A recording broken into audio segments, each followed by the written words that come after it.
નીકળી ગયા હતા, દિશા સાચી લાગી અને હાલ્ય છે. જ્યારે આપણે ભણતા ત્યારે શિક્ષકોની બહુ ઇજ્જત કરતા, ડરનો માહોલ હતો કે ટીચર્સને આપણે ડરતા ટીચર્સ પાસેથી. 60 છોકરા બેઠા હોય ને એમાંથી લગભગ એક પણ નહીં કે 200 છોકરામાંથી 1000 છોકરામાંથી એમ કે હું ટીચર બનીશ, બાકી ડોક્ટર એન્જિનિયર બનીને બધાને ક્યાં જવું મને નથી ખબર. પણ ત્રીજું સેન્ટેન્સ હતું એજ્યુકેટર. બરાબર.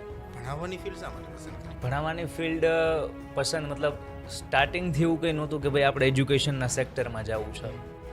જ્યાં સુધી 12 ધોરણમાં હતા ત્યાં સુધી એમ હતું કે ભાઈ આપણે ડૉક્ટર બનવું છે, કેમ કે 11-12 સાયન્સ એમાંય બી ગ્રુપ, એટલે એક વિચારીને લીધું હતું કે ભાઈ આગળ કંઈક સાયન્સ લેશું તો કરી લેશું એમ. 11 સાયન્સ કમ્પ્લીટ કર્યું, મજા આવી, પર્સન્ટેજ બી સારા આવ્યા. 12 સાયન્સ કમ્પ્લીટ કર્યું, પણ MBBSમાં નીટ ક્રેક કરીને તો એ કંઈ મેળ પડ્યો નહીં. 2 ઓપ્શન હતા, કાં રીનીટ કરી અને પાછું હું ડૉક્ટરના જે સ્ટ્રીમ છે એની અંદર જાઓ, અને કાં બીજો ઓપ્શન છે સીધું હું BSc લઈ લઉં, અને મેં BSc લઈ લીધું. જેવું BSc સ્ટાર્ટ થયું એટલે એક કોચિંગ ક્લાસવાળાએ છે એ બોલાવ્યા કે ભાઈ તમે કોલેજની હારોહાર સાઈડમાં ભણવા માંગતા હોય તો અમારા ક્લાસીસમાં ઇંગ્લિશ અને વિજ્ઞાનની જગ્યા ખાલી છે. તો જર્ની ત્યાંથી શરૂ થઈ, ધીરે ધીરે એમાં મજા આવવા મળી.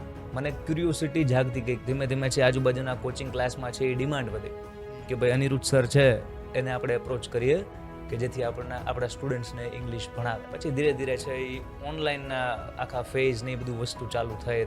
નક્કી નહોતું આપણે, મતલબ મંજિલ આમ પહેલેથી ડિસાઈડ કરી નહોતા નીકળ્યા કે આપણે આ દિશામાં જવું છે.